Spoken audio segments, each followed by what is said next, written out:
Hey folks, Jim here, producer of Around the House Show. You're loving the audio tips right now, but here's something new. Our full-length episodes and expert interviews are now on YouTube as video, so you can watch the demos, tool close-ups, and guest interviews, or just hit play and listen like a regular podcast.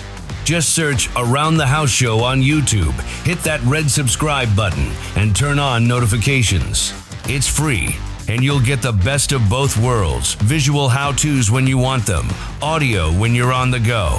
Don't forget to subscribe on your podcast app too. Thanks. And now back to the show.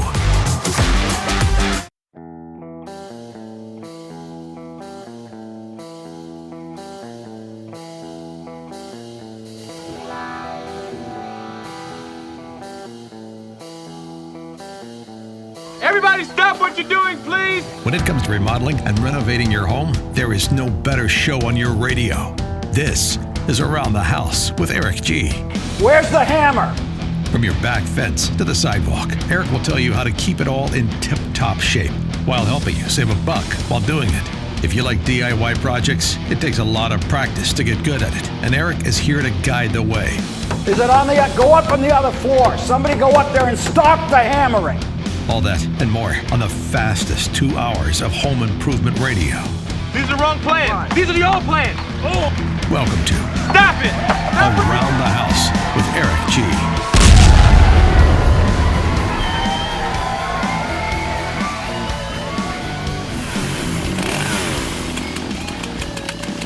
Welcome back to Around the House with Eric G. This is where we talk home improvement every single weekend. Thanks for joining us. I've got a special guest here on the phone, my good friend David Applebaum, architect of the stars, and one of your homes has been all over the news the last few weeks, and thanks for coming on the show, brother. Eric, it is always fun to talk to you, and thank you. I know I'm special in the fact that have become really good friends, but I'm just me. I just happen to have a house that is making a lot of press for some reason. Well, not for some reason. A house that I had designed 30 years ago was bought 8 years ago by Elon Musk, and he is now selling all of his properties, and this is one of them. Yeah. And it's funny because I didn't even realize that house was tied to you until he started telling the story on the Joe Rogan interview about the neighbor across the street that is world famous. And I went, you and I had this conversation on the phone one time about, I think this is the same house. And sure enough, it is. Yeah. It's at least Elon Musk got to get inside Gene Wilder's house. I never had that pleasure, but of course nobody knew it at the time, but Gilda was very, very sick and actually a month away from passing when I was at his front door, and I don't know if anybody remembers the story, but I had an embarrassing first encounter with him and Gilda. When I first moved to Los Angeles, I was trying to get to the Beverly Center. I was told to turn right on Beverly, and I did, and there was no mall, and turned around and circled several times, and then asked a couple holding hands if they could give me directions. It turned out to be Gene Wilder and Gilda Radner, and we didn't have the paparazzi then that we have now, and I had no idea. Nobody had any idea that they were dating at the time. And here are these two icons, and Gene Wilder tells me, oh, you turned right on Beverly Drive. You want Beverly Boulevard. It's another block up. And it was just, I don't know why I felt so embarrassed, but I was so embarrassed and thought I looked like an idiot. And then some 10 years later, I'm working on a house on Shalon Road in Bel Air, the most difficult permitting process I have ever been through. It took more than 3 years to get a building permit. Wow. And this particular, all of Bel Air has this problem, but this particular site had maybe the worst soil conditions.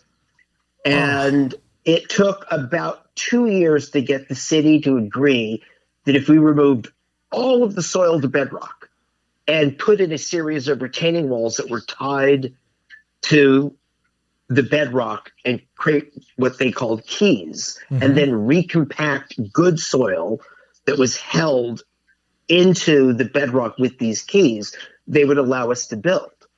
That was a lot of earthwork. So the client said, I don't want to talk to my neighbors and tell them I'm doing all this dirt. They're going to hate me. So I was then forced to go to both of the next door neighbors and then the 3 across the street neighbors from him and both sides. And it turned out that across and over was, well, I knocked on the door and Gene Wilder opens the door and I'm thinking, oh, great. Well, luckily he won't remember me. And without skipping a beat, he says, still can't find the Beverly Center. I love this story. And we had a lovely chat. I still felt very embarrassed. Of course. But yeah, that was as far as I got, was that part of the front door. And but when it went up for sale, Elon Musk, I suppose, has just as much affection for Gene Wilder as all of us do. But I certainly did. And he bought the property for 2 reasons. One, he wanted to keep it. And from what I understand, whoever buys it has to keep it as is and not change it, which that's going to be a tough one. I mean, I've worked on several homes that were historical precedents. Sure. And I remember in one, we were redoing the bathroom. And, in the 1920s, bathrooms were just stupid. Yeah. They were either 4 square feet and you couldn't take a shower. Well, you could take a shower, but you couldn't lather up because there was no room. Sure. Or they were 500 square feet and you had a toilet in the middle of the room and a little itty bitty shower in the other corner. And the city wanted me to recreate that stupid, spread out bathroom. And I can understand why you wouldn't want it to look different on the outside. But as I said to him, I guess I'm lucky the client didn't want to redo the kitchen because you'd probably make me want to buy a 1920s stove. Exactly. And he looked me in the eye and said, yep. Oh, brutal. Regretfully, this job had been photographed in Life magazine. So they knew exactly what it looked like and they knew exactly what they wanted it to look like again. And my client wanted one of those top-end wash-your-bottom Totos. Yeah. Which, of course, wouldn't fit in the situation that they had us in. And so we had to do that was maybe the hardest I've ever worked, was that one stinking bathroom. Just to pass all the historical codes. Well, yeah. So speaking of toilets, because somebody asked me about that. So the house that Elon Musk is selling was originally designed for the guy that was lined up before Ronald Reagan got shot to become the ambassador to the court of St. James, which is the one non-political ambassadorship in the United States. It's the ambassadorship to the king and queen, in this case, the Queen of England and the royal family, not the English Parliament. Interesting. So we had in this particular house what we affectionately called the throne room, which was a room that had 3 locks, and no one was allowed in there except the Queen, and no one's bum was allowed to touch that toilet. Wow. But hers. And there was a station for a guard to guard her while she was on the toilet. And someone asked what kind of toilet was specified, and the answer was the top of the line Toto, like that. But I heard that there is a special bespoke toilet. The royal family puts their seals on things that then get sold as officially sanctioned by the royal family. Yeah. And I believe that there were 3 of those toilets that were shipped and stored in the garage, sealed, so that when the Queen would come, they would unseal it, replace the toilet that nobody ever sat in with a bespoke toilet. Wow, that's incredible, man. Yeah, there's such a thing as a bespoke toilet, believe it or not. Okay, the more you know. Ding. That's awesome. Well, and so you spent a lot of time on that house designing it for there. How long was the construction of that place after you spent the 3 years of doing that? The construction was the typical. I always say that you could consider a house construction to be very much like a baby's term, in that it's 9 months. This being a larger house was a little more than a year, but the construction was not the only thing that made it difficult was the number of dirt trucks that were running in and out of the site. First, taking that nasty dirt out. Yep. And then putting the new, better dirt in. And, you put it in, the law in Los Angeles, at least, is you put in 2 feet worth of dirt, and then you wet it and tamp it until it gets to 80% of firmness, and then you put in the next 2 feet. And so it's a painstaking process. But the reason why Gene Wilder was so happy to sign that permission slip was every time it rained, that hillside would wash into his driveway. So he knew that was going to fix it. Oh, yeah, which helped, because when I went to his next door neighbor, who was, I can say out loud, because he'll admit he's a scoundrel. He's not, he has a bark and a bite that are quite ferocious. And when I went to him and said, would you mind signing this? He started yelling and calling me names. And I just said, well, Gene Wilder just said that this hillside washes into your driveway. So doesn't that upset you? Why, yes, it does. I said, well, this is the only way you'll stop it, is if we do the building. And he'd said, and then he begrudgingly signed it. And then 7 years later, I get a call from one of my favorite decorators, because there's a surly client who wants to hire an architect, and they think it should be me. And lo and behold, it's that particular scoundrel. So, and then I think I shared with you that I did my best to always come from the other side. So I never, ever passed Gene Wilder's house, because I was afraid I was going to get embarrassed again. And it was, I don't know, maybe it takes at least 8-9 months to get it perfect and get a building permit. And so it was about a year and a half later that I lost my recollection of what I should be doing and accidentally turned left. And there in his mailbox was Gene Wilder. I thought he wouldn't recognize me. I thought I'd drive by but no, he saw me and he made me stop. And I then said, I'm heading to the Beverly Center. I know exactly where I'm going. And he said, no, I just wanted to tell you that the last time I saw you was a month before Gilda passed. And when she asked why I was giggling after I left the door, I reminded her about the time we were joking with you about Beverly Drive versus Beverly Boulevard. And that was the last time she really laughed before she passed. And after all that, it's funny. This Elon Musk story is very interesting, because it's a house that I designed 30 years ago. Though now, people that I have known all my life, oh, David, such a great house. You're so talented. It's like, I am the same guy I have been. I'm even a better architect than I was 30 years ago. Why are you telling me this now? Nothing's different. And I realize what makes me different is that I don't mind losing the profits by putting extra time into drawing it and getting it just right, so that I can be really proud that this is the best I can possibly do. There might be other situations that are as good, but I don't know if you're going to get better than this. Yeah. And by the same token, if you do it long enough, the stories can get very interesting. Yeah, no kidding. I mean, you've got a mile of stories. One quick question on this house. Did they do any big remodels to that house over the last 30 years, or is it pretty much the same as it was when you left it? Do you know any information on that? Because I know you haven't probably been through it. So it's funny that you should say that. I had another interesting situation come up in that I think about, it must have been 20 years ago, a very large residential architecture firm,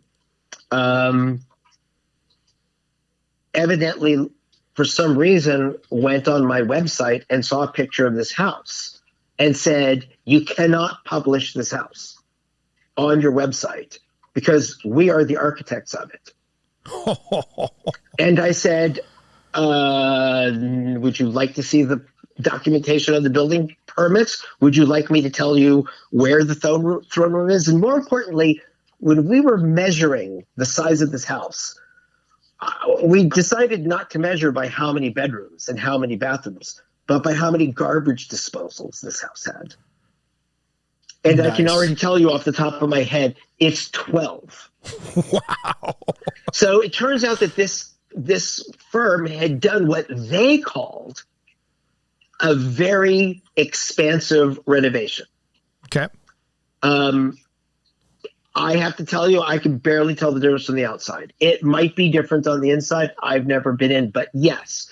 And I believe, if I'm correct, whoever did that stayed in there for about 8 to 10 years and then sold it to Elon Musk. Did he do anything? I have no idea. Sure. I mean, I saw some pictures because I kind of did some diving in on it. It looked like there's a brick ceiling in a kitchen and some things like that are kind of interesting. But that was something that we had done. Yeah, it's cool. I mean, there's a lot of cool features to this, and to be honest, it's just a beautiful classic house. And so for me as well, I can't really tell what in just the pictures that I saw, what would be new and what wouldn't be, because the stuff that I see is not by any means what I would call trendy. Yeah, so it's hard. I'm not going to mention the name of the firm because I'm kind of upset with them for the way they yelled and screamed. And then I said, you know what? If you have a problem, I can prove what I did on the project. So, if you want to say that you remodeled it, that's fine. You want to say it's completely different, that's fine. But what's standing up there is basically, you try to figure out how to get a stretch limousine to be able to get up that hill and make a turnaround and get back down, and how you did it. And I'll tell you how I did it, and we can compare notes. And then they shut up. But they are, the thing about it that I find the most interesting is, if you were to tell me that Elon Musk was going to buy a house that I designed on Shalon Road, it would have been the house that the scoundrel did, because it's very modern. Yep. It's basically a gallery with unbelievable art. The art is worth more than the house. And a house in Bel Air, that house has got to be worth $30 to $40 million would be my guess. So, he's got that would have been an Elon Musk house to me, not the traditional. This is a home that the client said, I want this to look like an American version of an English manor, so that when the princes come, and they were, children at the time, I want them to feel like this is their American home. Nice. So I of all of the houses that I've ever done, this is one of them that I would have never guessed somebody like Elon Musk would have bought. And I can only assume he bought it because it's on a nice street in a nice part of town. And it is very secure. Oh, yeah. And that's probably one of the reasons why I bought it. And then he turned around, if I remember from that interview, listening to that podcast, that he also bought a bunch of the properties, including Gene Wilder's house, but he bought a few more in that neighborhood around there just so he could have a little bit more control of the property around him. We live in a world, and I've actually noticed this for the 40 some odd years that I've been doing this. The people that have a lot of money have a lot of money. And for instance, Arnold Schwarzenegger, he doesn't live there now, so it doesn't really matter. Arnold Schwarzenegger bought not just the house he lived in, but both of his neighboring houses, the 3 houses across the street and the 3 houses that were behind him, and then was able to convince the city to privatize the street. In other words, the street became his property and was under his care, which he did because paparazzi are not allowed on private property. Yep. That's and trespassing. it kept them from taking pictures as they were coming in and out of the driveway. And the kids were little at the time, and I actually think that was probably one of the top 10 parental moves that I think he and Maria made. And they probably made a bunch of good ones, but I thought but it takes somebody with the kind of power and money that he has to be able to pull that off, because you couldn't do it and I couldn't do it. Oh, of course not. Of course not. And that's just a whole world outside of where you and I live. But you end up having to go through and navigate that on a fairly consistent basis with your clients. And it's funny, a lot of times it depends on who the client is, because a lot of them would say to me, okay, let's now combine this into one property. And I would say, maybe not. Yeah. And the reason would be because someday they'll want to sell it. Someday they might want to sell one portion. They might want to deed one to one of their children or something like that. Because what they would want to do is now tear all the houses down. Yep. And maybe build an office or build a couple of guest houses there. So I would then find a way to stay within whatever the standards were for that zoning area, and build what it is that they would want while still maintaining the rules.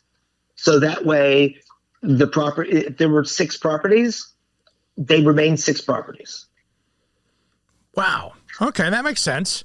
I had an experience like that once. This was probably 15 years ago, and I'll be a little discreet on the location because I think that people still live there. But long story short, I got invited by a contractor to come out and look at a house on Lake Washington Boulevard in an area called Medina, which is right down the street from where Bill Gates' house is outside of Seattle.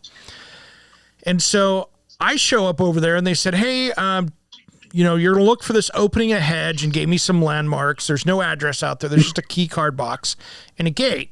And don't be freaked out with the guards inside, but just, get through security and meet me inside the gate at the first house, because we're going to talk about a kitchen remodel. So I show up, and I'm getting sniffed by the guard dogs. They're putting mirrors under the car, looking to see what's on my car. They're taking pictures of my driver's license. And these guys are all full on tactical, SWAT team gear just to get onto the compound of 3 homes.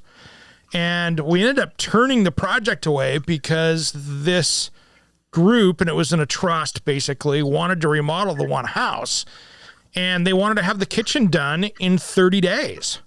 Wow. Well, yeah, that's another typical move. Yeah. And the contractor was so, it was one of those projects where they went, okay, what's it going to cost? And, I said, well, for us to get custom cabinets, it's going to take more than 30 days. And the contractor looks at me and goes, let me know what it's going to cost. Okay. So I went back and of course met with the CEO of the cabinet company that I worked with and said, our lead times? And I said, he didn't ask that. He said he needs a number. What's it going to cost? And of course he smiled and went, all right, what's overtime going to cost for the factory? And what are they going to do to get knocked out? Which was good. But I think there were just so many unknowns, and the contractor eventually walked away from that project. But come to find out later, that was Bill Gates' father's place. And that was a place that this wasn't even a residence that he was living in. I think he was living on another house on the compound there, because there's a number of houses on it, but they were using this house for net meetings and stuff. And there were rooms set up in the house of what would have been bedrooms were kind of online meeting rooms for people to be, in some gaming chairs and stuff that were just outlandish. But it was an office complex on the condo that was in the house. You have to wonder why 30 days. I have been in a situation like that, but they're actually there was a reason. A very high-powered client bought a property at Malibu on the beach in December. And the comment was, I want to be in by July 4th. All right. So I had to design it and have it built. And it basically got torn down to studs. So the good news was we weren't going to add, because the Coastal Commission would have taken too long. Yeah. We weren't going to add anything to the exterior. We had to work within the inside. So that helped. But we had a contractor who basically told every single trade, I don't want a price. I want a schedule. And I don't care what your number is. You have to meet that schedule. And if you have to put in 40 electricians to get it done in 7 days, do it. I want 40 electricians. We had 120 people at a time sometimes, and this is not a big site. We had 7 porta potties. We had so many people there.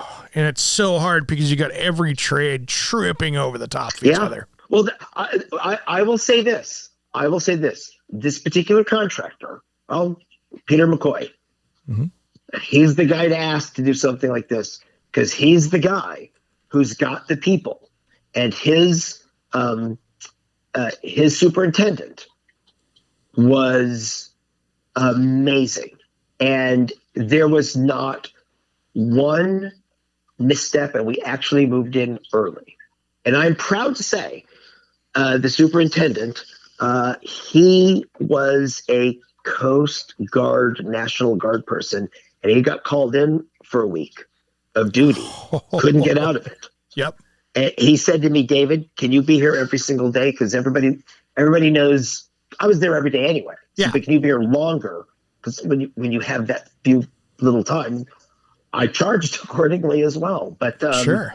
I was the contractor's superintendent for about a week. Nice. And he said, you're going to have one problem. He says, our framer is very emotional, and he's going to lose it at least once during this week. And this is what you do. You let him lose it. He will go to his car and he'll start sulking. Give him 10 minutes and then walk over there and tell him how much you need him, how much we all love him, how much we all respect him, and we can't do this job without him. Come on, dude, let's go. And then it happened once. That's exactly what I did, and it turned out fine. Nice. Well, Peter McCoy Construction is a brand down in Southern California that is hard to beat. I mean, that's a big gun down there. I'm not going to say that there aren't other companies that can do a house as large as what they do, but we were having an interesting, when the project was over, he said, David, I don't care what the size of the project is. If you're designing it, I want to bid it. He said, why do people think I only do houses that are larger than 15,000 square feet? And I just said, Peter, the difference between being a contractor who can handle a $100,000 job and a $500,000 job is a different kind of mentality and a different kind of makeup of the firm. The one that can do a $500,000 to $1 million house, again, the same thing. From $1 million to $2 or $3 million, again, you need a different setup. I said, there's nobody set up as well as you to do a house of that size than you. You have the right subcontractors. You have the right people. Yeah. I said, if you want to do a $2 million house, I'd love to have you bid it, because here's the funny thing about Peter. He's not more expensive than everybody else. No, he's just a better conductor for that symphony that you're trying to put together. Yeah. He's very fair. And I have contractors that, look, if I'm doing a 10,000 square foot house, Peter gets called. I don't care if you think you know who's a better contractor, he's getting called. If you're doing a $2 million house, I certainly would call Peter, but there's a couple of other contractors, that I mean, a perfect example of that is I needed a bidder. I had a $150,000 project and I needed a bidder because I needed 3 bids and one of them dropped out. And I went to a neighbor. Seemed like a good guy, but he had the water ski boat, he had the motorcycles, and I thought, this guy just plays, and he's but I need a 3rd bid.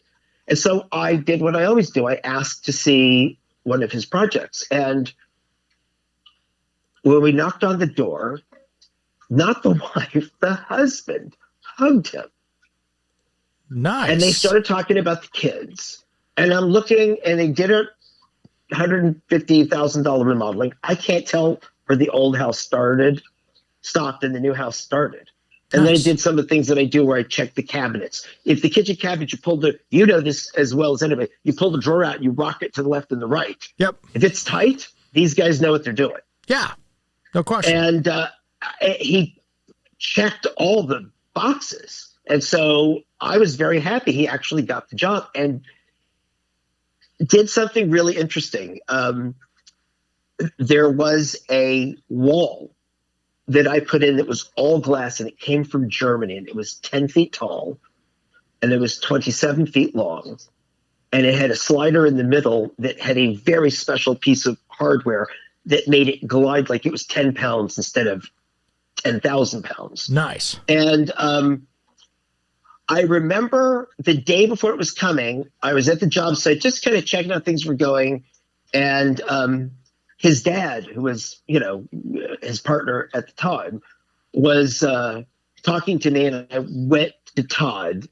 It's old English construction. I went to Todd, and his father said, "Don't talk to him right now." I said, "Why?" He said, "He is right now visualizing 17 ways that door can go in, and the benefits and the drawbacks of each one of them." And I swear that I came for it. Went in the first time the right way. He had everything mapped. That was it. It was time to do Cuba Gooding Jr.'s job, that was $2.5 million. Yeah. And I said, "You guys have to bid this." They said, "Oh, we've never done anything that big." I said, "You can do it." Yeah. These are now one of the top contractors in Los Angeles to do a $2 to $5 million house because they're that good. So, you can sometimes tell who's ready to jump and who's not. Yeah. And for them to get into that business, somebody has to believe in them enough just to be able to take that next big step. Well, it's the same with me. How did I start? I told you the first thing that I did for the last person that I worked for, where I actually had some autonomy, was a train room for Frank Sinatra. Okay. Yeah. It was supposed to be a couple hundred square feet, even less than that. And I was able to figure out a way to make it a little bit bigger than that, which is why, David knows what he's doing. And so then I went from that to other things. And then, when you start off, Frank Gehry said this really well. He said, when you're an architect, you start off in your 20s being a slave. You get minimum wage, and you just fight for the scraps of work. Mm-hmm. In your 30s, they start giving you a little more confidence. In your 40s, you start running things. In your 50s, you go out on the business for yourself, but you get just the little tiny scraps that are out there. Mm-hmm. And it isn't until you get to your 60s that you start figuring out who you are and what kind of office you're going to have. So, when I started, I was lucky to finish one project and find another one to start. And it was sometimes just a second floor. It was sometimes just a kitchen. Yep. Okay. And somebody had to give me the faith to say, and I remember the clients, and it was Mark Enos, the decorator, who went to a client and said, "Look, David's old boss did your father's house. I believe in David. He should do your house." And that was the Watsons on Mandeville Canyon. And they gave me the freedom to redo the whole house in a way that they weren't expecting, that they ended up loving. And then person saw the model that I made of that project. Eric, my work is very three-dimensional. I make models of everything because clients end up not understanding what I'm trying to express to them. And it helps, but it also, quite honestly, it's a cheat. It helps me design. Sure. Because I don't know every little possibility of what I can do with all three dimensions until I see it in three dimensions. Flat paper or flat computer screen just doesn't tell you enough. No, and when you've created that model, all of a sudden you realize how things, especially on corners and radiuses, how things actually work. Because otherwise, you've just got a bunch of flat pieces that you're trying to create, and you hope that those transitions work correctly. Yeah, I mean, you know as well as I do, if somebody's doing just a kitchen or a whole house, no matter what size, this is usually the largest financial responsibility that they will have in their entire lives. Yep. So they have to give you a break. If you tell them, yes, I can do it for $100,000, if it turns out you do it for $200,000, they're in trouble. Yeah. They have to trust you that you can meet their budget, and they also have to have faith in you that you can give them the vision that they're going to love living in. That's a very hard thing to balance, especially now. We have, I mean, we've talked about this before, how many flippers there are that just find the quickest way to make it look like every other house inexpensively and making as many shortcuts as possible. Oh man. And I have seen some stuff, and on social media, I see it across the country just because I'm an admin for one of the big home improvement groups out there. And so I get to see a lot of stuff going through, and stuff from house flippers of using white PVC sprinkler pipe to hook up the new shower faucet to, I mean, just. Oh God, I'm sorry. You just hurt my stomach when I pictured what you just stated. Oh my gosh. But you know what I mean? It's that kind of stuff that you just, and it gets covered up in beautiful tile and nobody knows any different because there's no inspector that'll catch that inside the wall.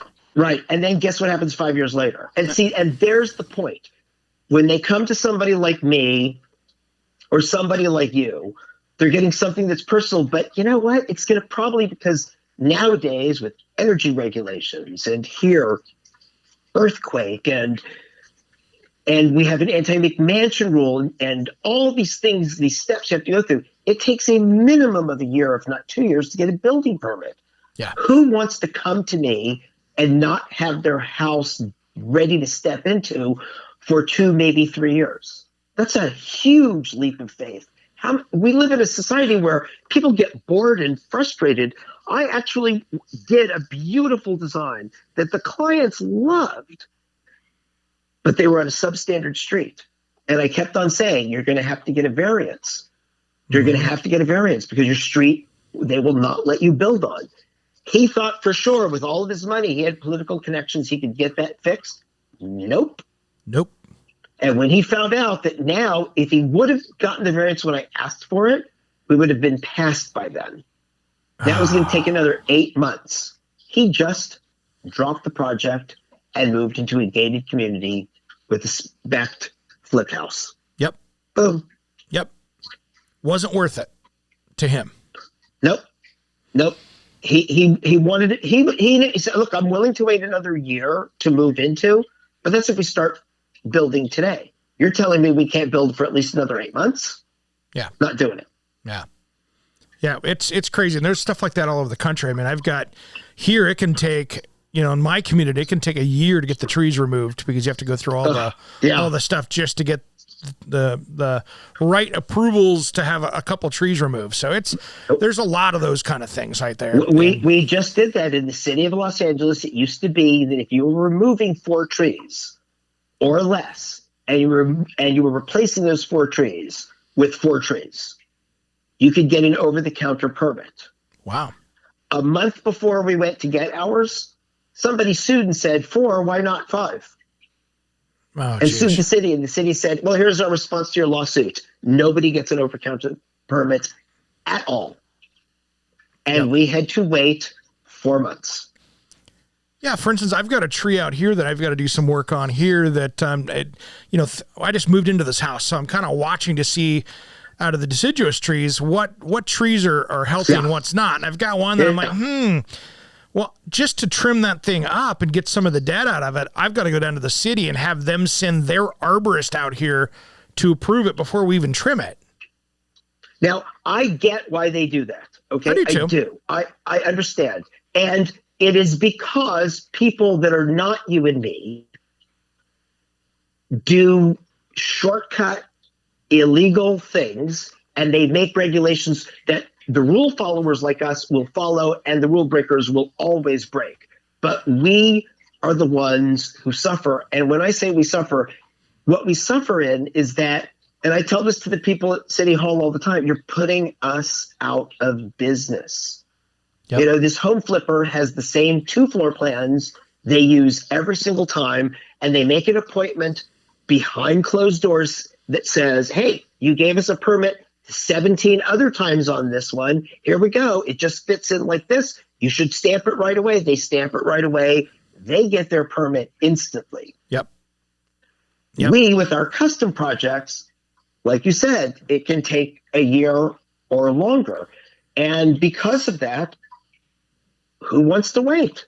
Yeah. And then all of a sudden, you got no work for the custom home stuff because right. the demand just isn't there. And it's put so much of a strain on that, yeah, man, I get it. And you and I have discussed, it's funny how I'm doing this. You know that I'm starting to look for my next residence. Sure. And so what am I doing?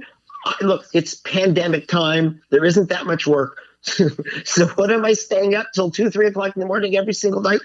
I'm thinking, if I have a house or a space or whatever that's 20 by 60, what would I do with it? If I had, what would I do with it? If I had a bluff above Malibu, how would I make a glass cube that's easy and inexpensive to build? If I were to do a subdivision kind of home, what are some standard floor plans that I would tweak to make it mine easily? So I'm at least ready to jump right in.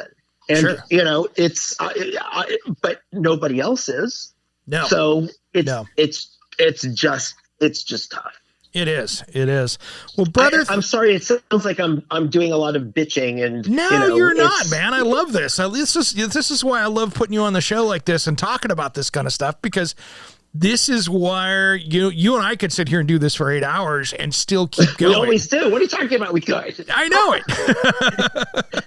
It's what we do, but that's the fun part of all this is that from your world to my world, it's all the same in that projects are projects and they all have budgets and they all have things to work with, but more importantly, I get to see what's inside your world down there as well as you do mine. So it's always a treat to sit down and be able to put something like this together and be able to share it with people out there.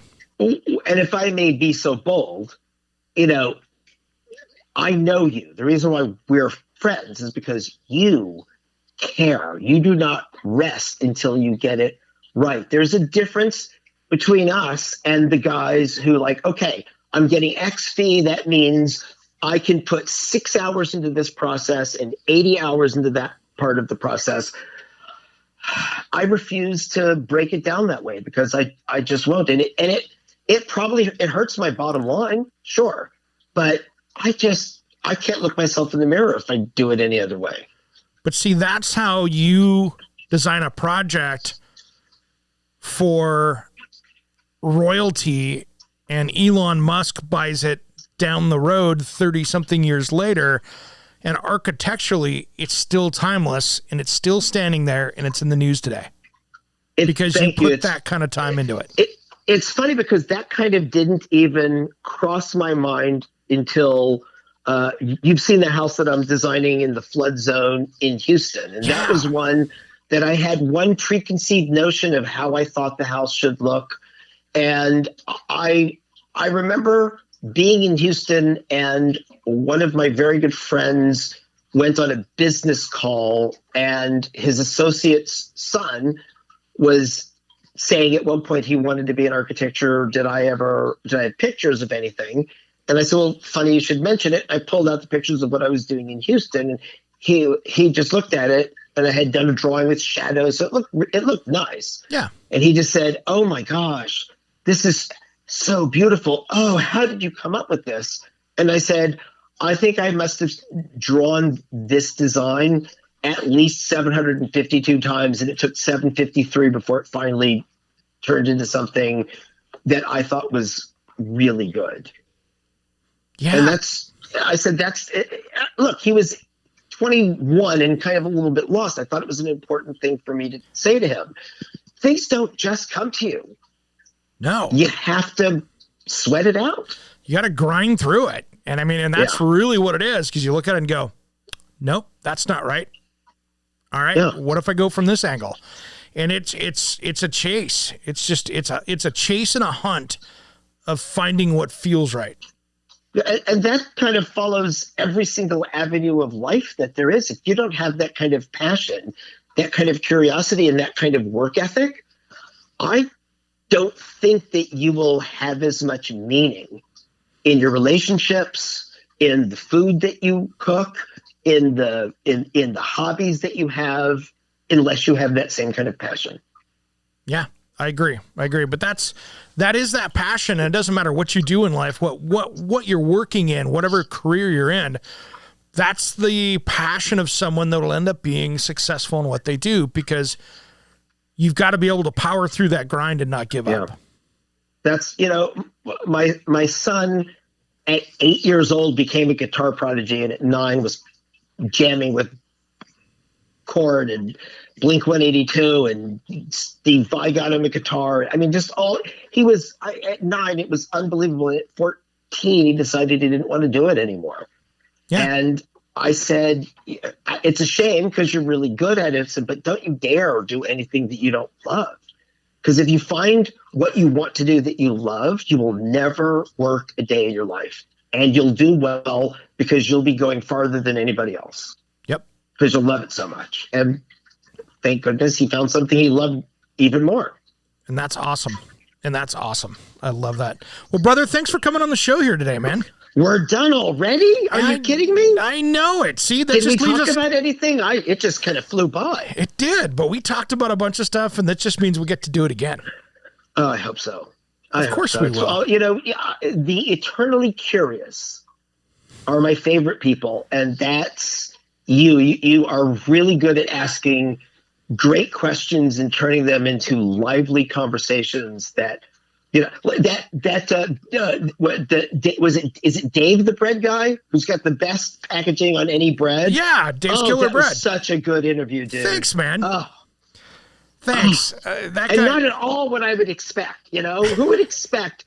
That. And it was genius. It was really good, and I love what you do, and I'm beyond proud and honored that I'm one of the people that you let talk to you on the air. Thank you. Oh man, thanks for being a good friend, and I love bringing you on, and we're just going to do this again, man. So thanks for coming on around the house today. Anytime. Thanks, anytime. Brother. Okay.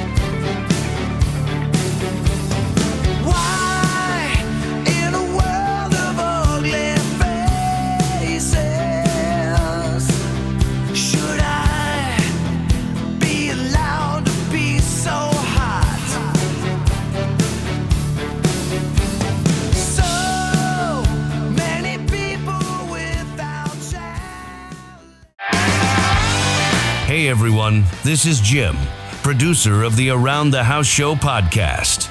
If you're listening right now, you already know we bring you the best tips, tricks, and expert advice to fix, upgrade, and maintain everything in your home without the headaches or the huge bills. But if you're catching us on the radio or borrowing a friend's phone, you're missing out on new episodes dropping straight to your device every week. So do yourself a favor, hit pause for just a second, grab your phone, and subscribe to Around the House Show on your favorite podcast player. Whether it's Apple Podcasts, Spotify, YouTube Music, or wherever you listen. It's completely free, and you'll never miss an episode again. Thanks for supporting the show. Now let's get back to making your house work for you.